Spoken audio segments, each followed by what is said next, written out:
Hello, everybody, and welcome to SFR Talk. This is our third one that we have done. As a reminder, we keep this really short and sweet, to the point, simple. We encourage audience participation. So if you got questions, please feel free to put it in the chat. We spend a lot of time on Q&A, and we want to make sure that we can answer as many questions as possible. I'm your host today. I'm Scott Heimel. I am the SVP of Operations and Sales here at HomeRiver Group. For those of you that do not know who HomeRiver Group is, or you're new to us, HomeRiver Group is one of the largest third-party property management companies in the country. We manage over 25,000 single-family and multifamily homes across the country, and we've been doing this for quite some time.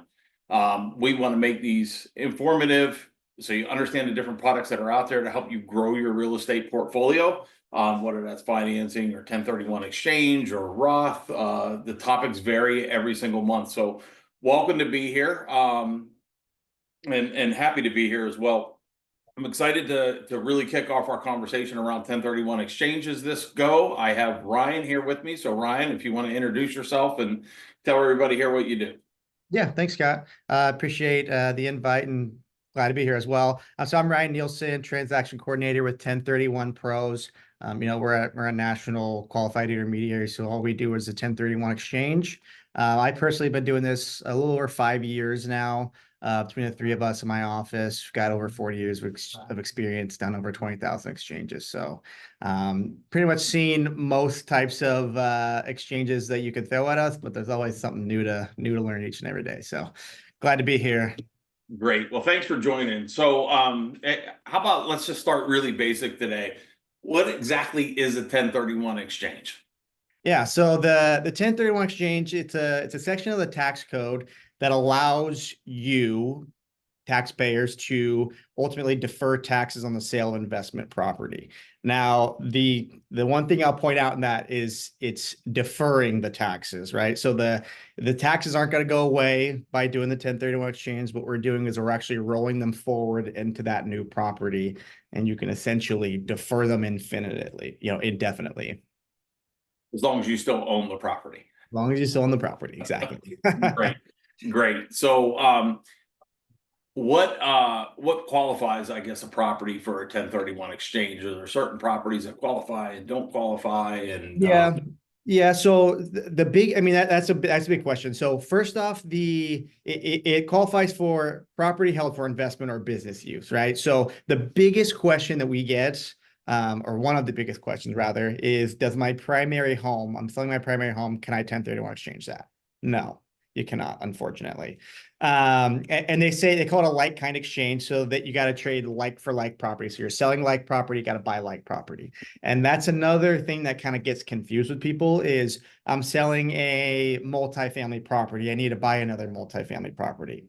That's not true, right? So when they say like for like, the asset class that they're talking about doesn't necessarily matter. It's property held for investment, selling, bought property held for investment, right? So we got to sell property that we're holding for investment or business use, and we got to buy property held for, business use or investment. So the asset class doesn't matter. Yeah, that's really what qualifies for the exchange. Right. And I think there's some other tax benefits that are around personal homes that, if you're in there for X amount of years, you're exactly. not Yeah, tax. section 121. And if typically I point people that way, if they're selling the primary home anyways, because that's going to be more beneficial to them than an exchange would be in that scenario. Yeah, I agree. So help me understand some of the pros of doing a 1031 exchange, and then when we're done with that, we'll go into the cons. I do have some questions around timing, how long you got, but we'll get to that a little bit later. So let's start with the pros of doing a 1031 exchange.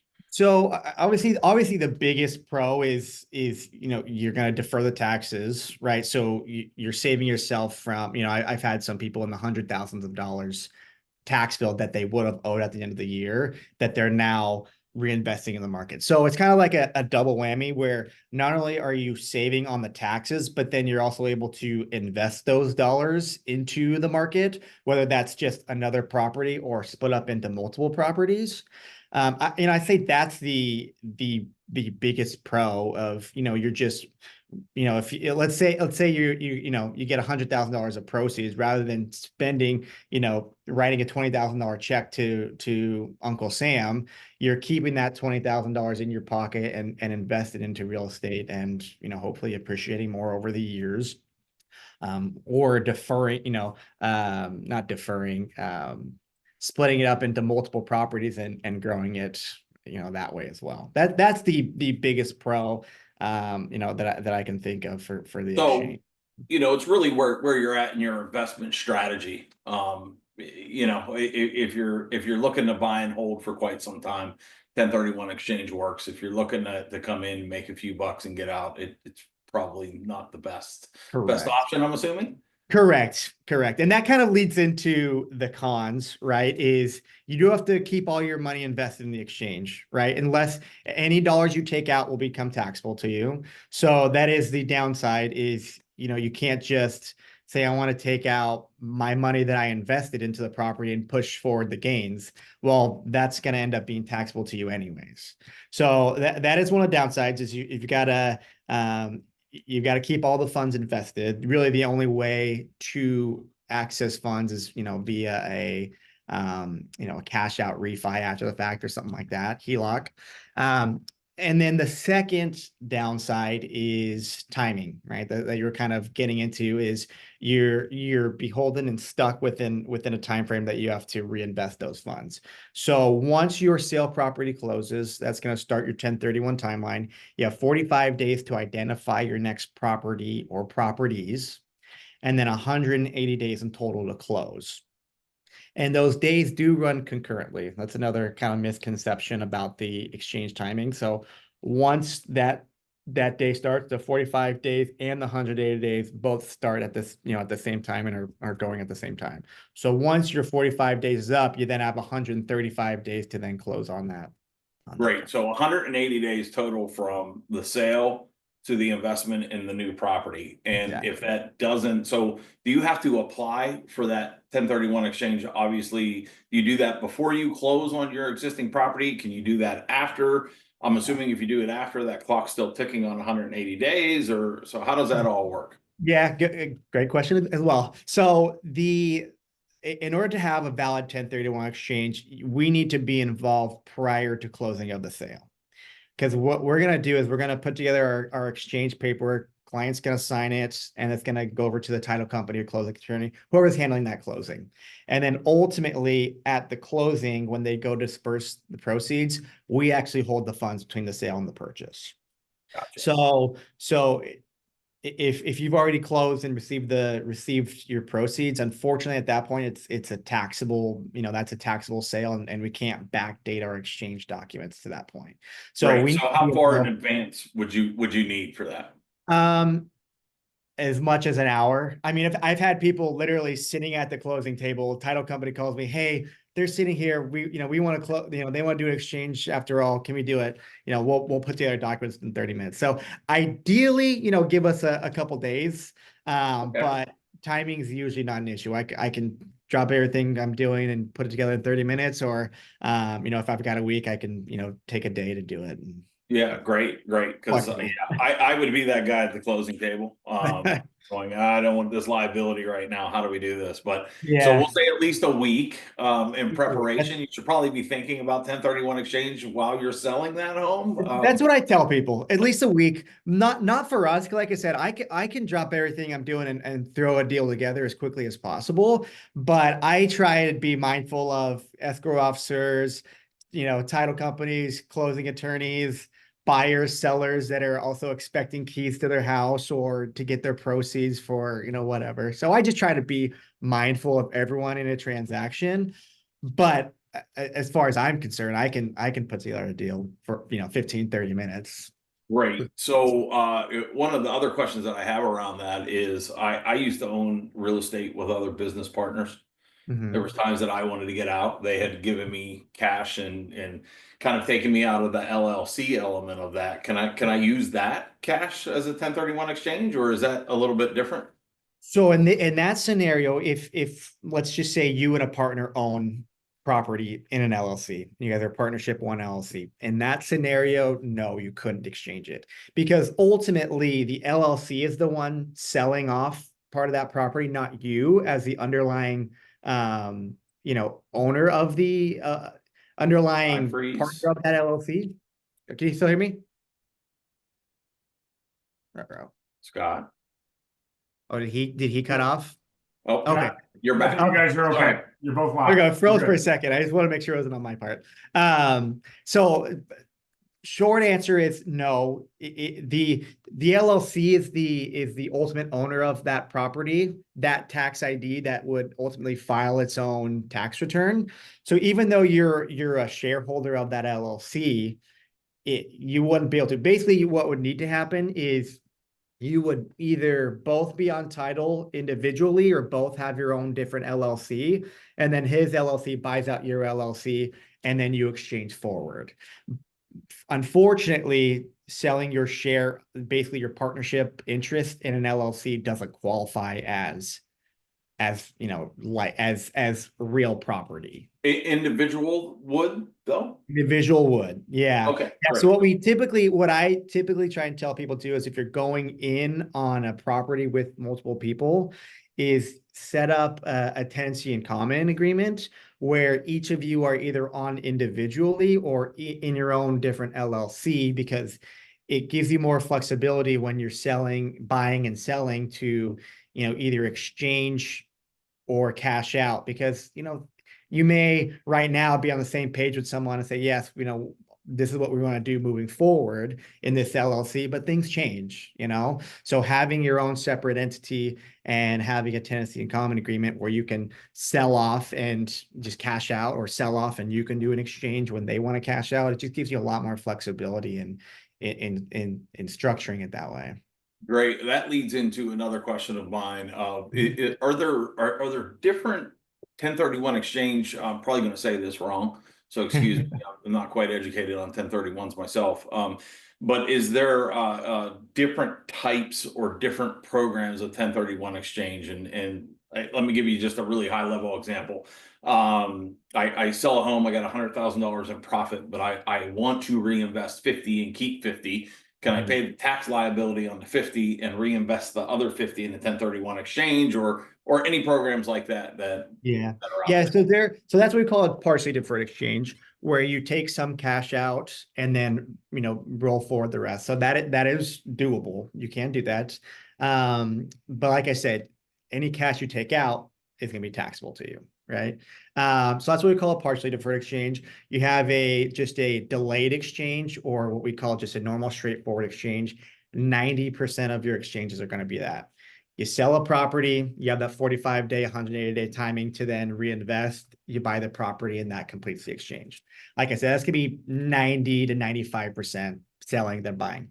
Then you have a reverse exchange, which it is a little more complicated, but you're just doing the process in reverse. You're buying your property first, then selling your properties to match up with that original property within 180 days. So the timing's still the same, right? You still have 45 days to identify your property, which you're just identifying the property that you already own. And then you have 180 days in total to sell that property. Oh, great. So that's a Great. reverse exchange. That's just a high level view of that. Sure. And then the third option, or type of exchange rather, is what we call an improvement exchange or built to suit exchange. So that is going to be, it's kind of a hybrid between a straightforward exchange and a reverse exchange. So in a straightforward or an improvement exchange, build to suit exchange, you're selling and then either buying land to build on, or you're buying a property that needs to be, a fixer upper that needs work in, and you can use the exchange funds to then, use it to renovate the property. And then by your 180th day, what happens is, let me step back a little bit. So in an improvement exchange, we actually go on title with an LLC to that new property that's purchased, and then purchase price plus improvements done is what would count towards the basically exchange dollars invested. And once the improvements are completed or the 180th day comes, we then transfer title and all that work completed would count towards the 1031 exchange. So that's kind of a high level view of, you got the reverse exchange, the improvement exchange, and the delayed exchange are the three typical types of exchanges you'll see. Great. So you can use 1031 exchange on repairs. Am I understanding that You correctly? can, as long as it's set up, structured appropriately, right? You can't just buy a property and then close on it and then use funds after the fact. We actually have to structure it where we go on title with an LLC. We have extra exchange dollars in the exchange account. We pay the builder, contractor, handyman, whoever's doing all that work on the improvements on the property. We pay that, via wire check, however they take payment. And then once your day 180 comes, or all the improvements have been completed, we transfer title back. You receive the property, and that completes the exchange. So then the purchase price plus all those dollars improved is what would count towards the Gotcha. exchange. So if I bought a really easy math here, $50,000 house, but it needed $50,000 in repairs, I'm doing $100,000 1031 exchange. The repairs plus the purchase price would equal the same amount of money in exchange. Exactly. Oh, So that's great. it'll help you kind of make up that difference that you're not investing by basically reinvesting dollars into that property. But Yeah, again, so the important part is that we we structure it accordingly. So then we go on title with our LLC, because once you close on the property, you're just investing dollars in property you already own, which doesn't qualify to count towards a 1031 exchange. By gotcha. us going on title with the LLC, you haven't taken title and completed the exchange yet. So we're investing those dollars, getting it into into the transaction, into the exchange. And then you take title with a fully improved property that's, $50,000 purchase plus $50,000 in improvements. Now it's $100,000 property to count towards the exchange. Gotcha. That's really helpful. So we try to keep us talking to a minimum, because we like to get all of the answers in the chat answered as best as we can. So that was all really great information. Just so everybody's aware, Ryan and 1031 Pros information will be available to you. So if you got questions, you're more than welcome to reach out to them, and they'll make sure that they get their your answers questioned. I think that your questions answered. I think that there's a ton of information on their website as well that would be useful information for you. So Scott, let's dive in. I see there's a lot of great questions in the Q&A, and I want to make sure that we got time to get to all of them. So you just want to start, and we'll work our way down here. Yeah. Thank you, everyone, for your questions. I'm going to start rolling through these. John asks, can you sell an apartment building and then buy a REIT? Good question. So unfortunately, REITs do not qualify for the exchange. They're not considered like-kind property or real estate, because ultimately in a REIT, you're buying shares of a company that ultimately own the underlying asset, rather than you actually buying real property. So a REIT doesn't qualify. You can purchase a DST, which is kind of similar to a REIT, but does qualify for the exchange. We're actually taking title to the property. So short answer is no, unfortunately, the REIT does not qualify. So it's really asset to asset, not asset to stock or shares or exactly. Yeah. Right. It's really limited to just real estate for real estate nowadays. Great. Another question. Does it make sense to do a 1031 exchange if the property I am selling is a higher value than the one I am purchasing? So my quick answer is it depends. It's going to depend on what your gain on the property is compared to the difference on your sales price and your purchase price. Now, let me give a quick example. So let's say your sales price is $500,000, your purchase price is $400,000. So that $100,000 difference that you're not reinvesting is taxable. So you're going to pay $100,000 worth of capital gains taxes. If your capital gain is $150,000, you're going to save $50,000 in capital gains taxes, right? Because that delta is $100,000. So you'll defer $50,000, you'll pay on $100,000. So in that scenario, yeah, it would make sense. On the flip side, if your gain is $50,000, it doesn't make any sense, because you're going to pay the full $50,000 regardless of if you do the exchange or not. So that's my quick answer. Great. Gavin asks, I have an investment property in California that's a single family home. Can I do a 1031 exchange by purchasing two or more investment properties that have a combined higher value in another state where I plan on getting a better yield? Or must it be a one for one exchange? Yeah, no, good question. Yes, to really both, kind of a double question. Yes, you can buy multiple properties. Like you said, the total combined value needs to be equal or greater than what you're selling for. And it is a federal tax code. So you can go, and all states recognize it. So it applies for state taxes, federal taxes, and it does apply to depreciation recapture. So you can sell in California and you can buy in other states, no problem.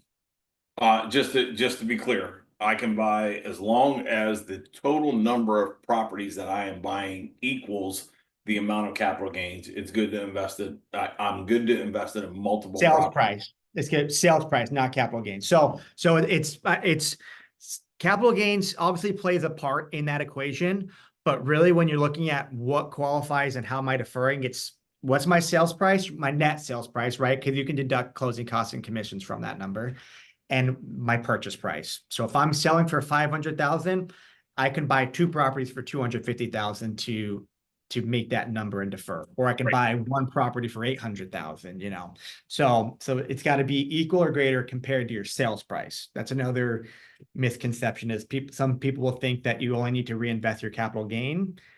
It's your sales price is really the number you got to. Very helpful. When you said identify replacement property, can you better define that? How specific does this need to be in the 45-day period? Yeah, so it's got to be an actual address, which does make it tricky.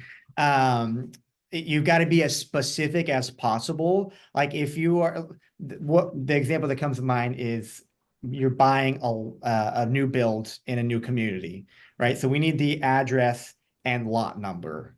So we need like that specific. As to, you know, what's the community, what's the address, if they don't have the address yet, because I know that comes into play, is give us the community name and the lot number. So we need it as specific as possible. It can't just be an apartment complex that has 300 units that you want to buy one of those units in that apartment complex. We need the unit number. So we need it to be pretty specific. Great. The 180 calendar days, is that calendar days or is it, I'm sorry, 180 days? Is that 180 calendar days or working days? Yeah, calendar days. And unfortunately, there are no extensions to that outside of natural disasters. So like the hurricanes in Florida is the example that I recently used. Is, you know, Florida, Georgia, North Carolina, South Carolina, they all got extensions. So I tell people don't plan on extensions. But the 45 days, 180 days, it's set in stone. So if you're 180 days on a Sunday, unfortunately, it's basically you get 2 less days. You've got to close by that Friday in order to be within the safe harbor guidelines of the exchange. Lots of great questions. Lots of great questions. Thank you. We'll try to get to all of these. Thank you everyone for all these great questions. Do you do exchange transactions in multiple states at the same time? For example, I want to do an exchange for properties in Idaho and Georgia. Able to assist in that exchange. Yeah, we work in all 50 states. So whether you're buying, you know, within Idaho and selling and buying in Idaho, that's not a problem. Selling in Idaho, buying in Georgia, no issue for us. We just work directly with your realtor, broker, title company, anyone that's helping you on that transaction. We work directly with them, you know, via phone calls, emails. All our documents are e-signed. We try to make it as easy as possible for you. All right, I think this question's asking from Evelyn. Properties in a trust, can you do a 1031 exchange with that? What's the effect on the beneficiaries tax-wise, etc.? So you can do an exchange in a trust. That's not a problem. And it depends. I'm not going to go too into the weeds on that because it depends on how the trust is structured. Is it a revocable, irrevocable trust? So different trusts have different tax structures. So it really depends on how the trust is set up.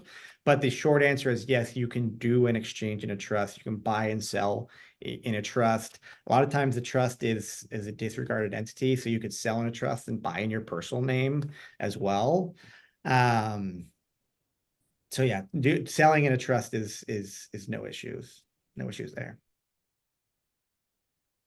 Can you define more specifically like exchanges? So does that have to be single family to single family, or single family to two single family units in I, one property? yeah, I think I could probably explain this one a little bit better. I think I know where they're coming from. So if I got a single family house today and I want to sell it, can I use it to buy a duplex or a quadplex, or is it value or is it property type is probably the better phrased. Yeah, so property type doesn't matter. So you can sell single family, you can buy multifamily, commercial, hotel, any of that qualifies. So it's kind of twofold, right? It's the asset doesn't matter, but it's got to be held for investment in order for it to qualify and be like kind, right? So when they say like kind, they mean investment property, selling investment property, buying investment property. So whether it's a single family, multifamily, commercial, things like that doesn't necessarily matter. And then the value piece comes into play, right? It's got to be equal or greater in value compared to what we just sold for. Jonathan asks, if you are selling a property at a loss, does it make sense to perform a 1031 exchange? That will most of the time, no, but again, it depends. If you had previously deferred taxes into that property and you're selling it at a loss based off what you bought that property for, but ultimately your basis is a lot lower because you've previously deferred taxes into it, it can still make sense. Most of the time, no. But it kind of depends on ultimately what your basis in that property is. Is it a true loss or is it a loss just on this sale, but you've deferred taxes into it? Typically, I'll say, talk to your CPA because they'll have a more, broad picture of your whole tax situation, and they'll have a, better idea of, if that makes sense or not. So that's a great point. Yeah. Always check with Always check the CPAs. CPA. Yeah. After a 1031 exchange, how long does the rental property have to be rented out for before you convert it to an owner-owned property? Owner, Yeah, I good think you mean like question. living in the property. Yeah, Primary so residence. at least 2 years. You've got to hold it for investment for at least 2 years prior to converting into a primary residence or a secondary, like a vacation home. So you've got to rent it out for at least the guy. If you look at the guidelines, you got to rent it out for at least two weeks out of the first 2 years, right? So 2 weeks first year, 2 weeks second year. At the very least, in order for it to qualify. And then after that 2 year mark, you can move into it and do as you like with it. So how does that work with the taxes? You'll just end up whenever you sell that property, be responsible for that at the end. Correct. Gotcha. Correct. Yep, you end up paying taxes on that. Or you swap till you drop. Basically, you keep the property until you die, and then as of now, your heirs receive it at a stepped up basis, Yep. effectively wiping away those gains. Yep. Great. Another question, do 1031 exchange rules apply to all states equally? Yes. Yes. So it's a federal tax code. All states recognize it. Pennsylvania was the last one that finally started recognizing it, probably last year or two. But yeah, every state does recognize the 1031 exchange. I feel that was a call out to me because I I'm know. starting to take that Unfortunately, personally. I don't know why they were holding on for so long, but finally they conceded and all 50 states recognize the exchange. So it applies both state and federally on your taxes. Great. Can you sell a secondary home which is not rented to do the exchange?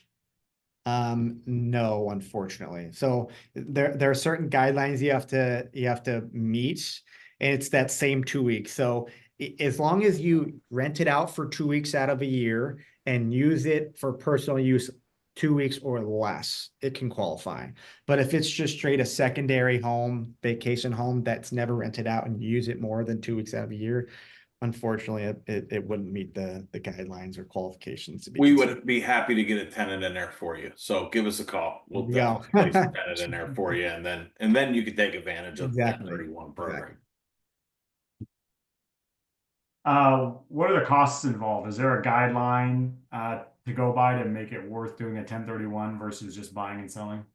Yeah, I mean, typically it's gonna be what's the fee that you're paying compared to the cost savings on what you'd pay in taxes. So typically we charge an $800 flat fee for every exchange, for a straightforward exchange, right? So I mean, I always tell people, okay, what's your capital gain? Are you gonna have to write a $15,000 check at the end of the tax year? Okay, is it worth paying 15,000 or an $800 fee to defer the taxes? So as long as, typically as long as your gain is more than $8,000, it usually makes sense to do the exchange. Can you use that as part of the cost, the 1031 exchange fee that you guys charge? Can you use that as part of the cost of buying a new property so you can roll it into that, or does that need to be paid direct by consumer? So it would be, so typically it'll actually be, our fee will show up on the closing statement on the sale property. So it'll be at the cost of closing. So it actually ends up being tax deductible and ends up being $800 less than that they need to reinvest into the new Right. property. Perfect.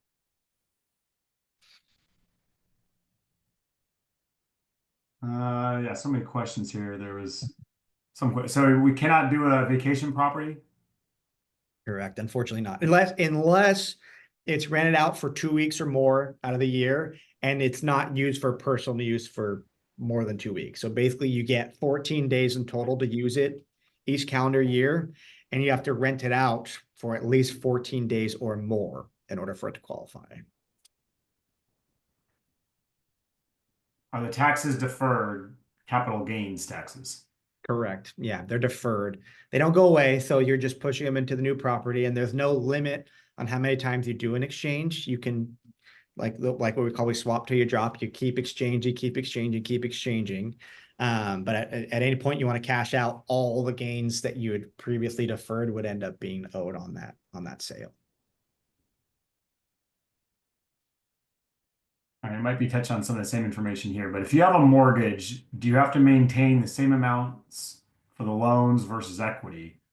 Also, if you do the 1031 exchange and then it goes into a trust, will the tax deferred also be subject to the step-up basis? Yes, you got to replace debt with new debt, right? So if you've got $100,000 mortgage that you're leaving behind on the new property, it's gonna end up equaling out, because I keep using 500,000 as my example, right? $500,000 sales price, let's say $100,000 mortgage, 400,000 in proceeds, right? You've got to buy a property for 500,000 anyways. So either you're gonna get another mortgage for 100,000, or you're gonna bring in cash to offset that mortgage, which it's functionally the same. So yes, you need to reinvest that mortgage unless you want to bring in cash to not. I didn't see that. And unless you want to bring in cash to basically offset that amount, the mortgage amount. The step up in basis gets a little tricky with the trust, which that would probably be more of a question for a CPA on specifics as to where the step up comes in place, because technically I won't go too into the details. I'll just say that's going to be more of a question for your CPA specifically, because it's going to depend on a lot of factors outside of just the exchange, unfortunately. If you're a partner in an LLC in which you are taxed personally, a significant asset sale in which I split the profits, I would like to take that profit split and buy a like property in a 1031 exchange. How can I go about that? So if it's a tax partnership, and that I assume they're getting a K1 from it rather than like actually shows up personally on their tax return. outside of the K1, it it wouldn't work because, again, the LLC is the ultimate sales, is the ultimate person doing the exchange, or tax ID doing the exchange, not the two members of the LLC. Their tax IDs aren't the one doing the exchange, it's the LLC. So the LLC has to move forward in the exchange. You can't split up from the LLC and one buy one property and one buy the other. You got to keep continuous title. So if the LLC is the one selling the property and that tax ID needs to then purchase the new property.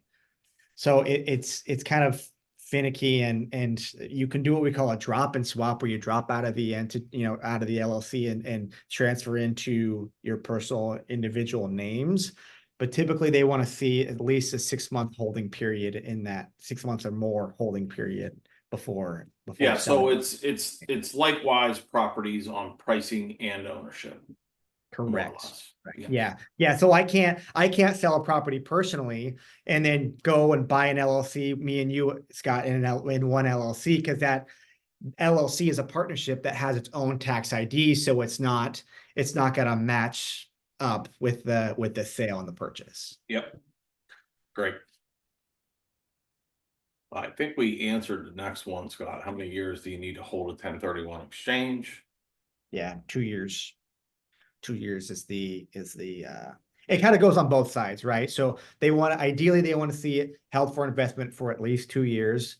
And then before you convert it to, changing it from an exchange property to personal use, you want to hold it for investment for at least 2 years. And then, you can do with it as you please after the fact. There's another question I jumped to. For if they have a primary residence now, how many years until that needs to be rented before it's eligible for a 1031 exchange? Yeah, 2 years is what we 2 years again. Okay. You could probably, it'd be gray area if you're within the 1 to 2 year mark. So I just tell people, try and, play as close to the letter of the law, 2 years, and then you can exchange from there. Scott, I think the other question there from Carl, REIT not acceptable, but what about fractional ownership? Yeah, so fractional ownership, as long as you're actually taking title to the property, fractional ownership can work.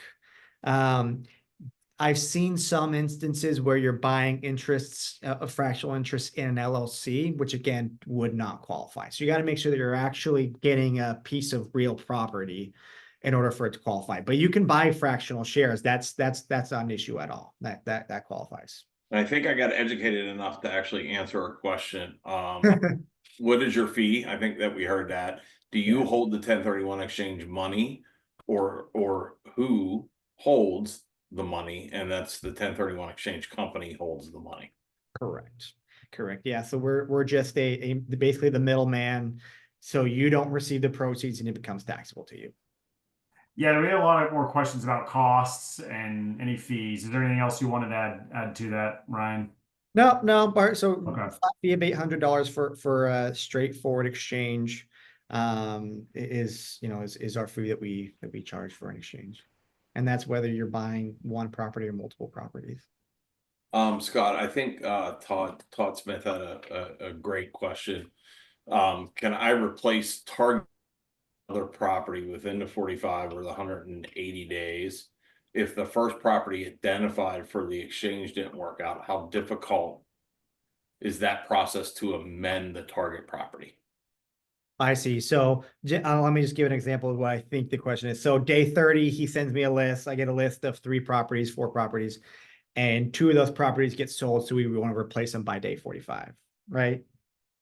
Is that what I'm under? That's how I think so. I put an offer in on one home, and for some reason that deal falls through, inspection goes bad. I want to amend it to another home. Is that difficult to do? No. It's just we'll send you our identification form. So it'll have, it'll have you those lines where you can put the addresses and sign it. It'll have all your dates, the day you close, your 45th day, your 180th day. It's going to have your bank account number for your exchange account, your proceeds. So it's going to have a lot of pertinent information for the exchange. And really day 45, whatever those addresses are, on day 45, those are the ones we'll move forward with. So if it can change between day 30, day 40, and day 45, 3 different times, but whatever those properties are listed by day 45, the last copy that we get of the identified properties is what will count moving forward. Great. There's a bit of a political question in there. Does Trump's policies, contemplate eliminating this benefit? I mean, I don't. No, Congress has so got to pass that, right? yeah, I'm not. It gets brought up pretty much every time. They're doing budgets. There's always something in the about the 1031 exchange, whether they limit the capital gains that you can defer or just get rid of it completely. So we're members of the FEA, the Federation of Exchange Accommodators. It's a national organization for qualified intermediaries. So we get newsletters from them weekly. They have a lobbyist firm that works directly with people on the Hill. So they meet directly with senators and politicians advocating for the 1031 exchange. And every time it goes through their, what they're going through and adjusting the budget as they come out, it always gets nixed. So I have no real concerns with that, because if it goes away, I lose my job. And I say that with confidence that I don't see it going away anytime soon, because a lot of these politicians also use it, or people that are donating to them and things like that rely on the 1031 exchange. So I don't see it going away. Great. And then a couple other questions. I think we answered these. I'm going to make sure that I get educated on this as well. Can you use a 1031 an investment property into a recreational property? I believe that answer is as long as it's rented 2 weeks out of the year. Correct. As long as it's rented for 2 weeks out of the year and you're not using it for more than 2 weeks out of the year. Great. So let's ask the question. It can be different people for 2 weeks out of the year. It doesn't have to be the same person. Correct. Just as long as it's rented 2 weeks out of the year and you do not personally use it more than 2 weeks out of the year. Correct. And then there is a caveat that technically if you're, doing maintenance on the property, those days don't count. But again, I try and tell people just 2 weeks. And really at the end of the day, you don't put those days on a form when you're filing your taxes. Sure. It doesn't ask, but I need to tell people these are the rules, adhere by it. And, because who knows what the IRS, if they come a knock, and who knows what they want to look into.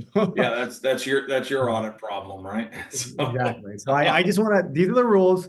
People are going to follow them or they're not, but these are the rules that the IRS gives us, Can closing costs be included? Yes. So on your sale, you deduct the closing costs, right? Mhm. So it's going to be your net sales price, which kind of gives you a little, if you're selling for 500 and you got 30,000 in closing costs, really 470 is your number that you need to reinvest. On the flip side, on your purchase, if you're buying for 460, but you have 10,000 in closing costs that you have to pay, it's going to even itself out, because you're 460 plus 10,000 in closing costs. It's going to bring your number up. So closing costs on your sale, lower it, purchase, bring it up. It's the easiest way to look at it. And then I think I can answer this question. What about reversal where primary residence is converted to a rental? That's 2 years again, right? Correct. How long do you need to have the rental before you can claim the 1031? It's 2 years. Let me see here. What are the use cases where this is useful? Only when you want to swap a rental for another, like or more value. Why would one be doing that? Again, that's an investment strategy. I believe, right? It's long term.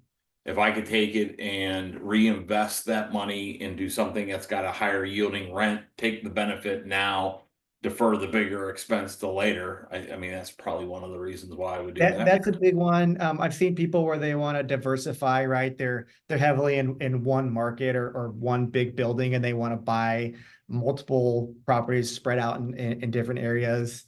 I mean, the dilemma, I've had conversations where people want to do the exchange, but they don't want to buy property. It's like, well, they go hand in hand with each other. Like you can't want to do the exchange but not buy property. So if you're wanting to sell the property and just cash out, but you don't want to pay the taxes, you either got to pay the taxes and bite the bullet or hold on to that property, because the only way to defer via the exchange is by reinvesting into more real estate. We are at the 45-minute mark. Scott and Ryan, did you guys, there are quite more questions. Do we want to go through? Yeah, it let's try to get through as many as we can, Scott. I actually like the other question that's on here. What's the price to reverse a 1031 exchange? A reverse exchange? Yes. I presume. Yes. So it's a $5,000 flat fee for a reverse exchange. And so really the fee is going to be higher on a reverse exchange. I mean, the average that you'll see in the nation is going to be $5,000 to $8,000 typically is where you'll be on a reverse exchange. And ultimately, we go on title to the new property, the property being purchased. So it's just more risk on our end as the QI that we're going on title to a property that's going to be rented out that we ultimately have no interest in. So that's typically where a higher fee on a reverse exchange will come in versus a straightforward exchange. Great. And then Todd had a question. Is it possible to sell 10 properties and buy 1 or 2 new properties into the exchange? Again, it's price to price. Correct. So I think the short answer to that is yes. Yeah. But maybe could get complicated depending on what you're buying. Yeah, it can be. It becomes, if you have 10 individual sales, again, I don't want to go too into the weeds. If you have 10 individual sales, depending on when they close, you just got to match up the timing, right? Because each individual sale would theoretically have its own 180-day timing that you have to adhere to, right? So you have to sell them within a certain time period to then be able to roll all those funds within the 180-day timing into one bigger property. But it is doable. I have seen people get creative and do some, similar type things. See here. We have rentals in California in a trust. Single family homes. Can we buy short-term rentals in Colorado? One of them would be occasionally used to visit. So they would be using that personally. Again, I think that's that. The answer is yes. Yes. But they got to hold it for 2 years. They got to rent it out for 2 weeks out of the year. Yeah. Is that accurate? Correct. Yeah. And as long as you're not using it for 2 weeks out of the year is the rule. And another thing kind of to piggyback on that is I've seen scenarios where people are actively trying to rent out a property and they're not getting any bites.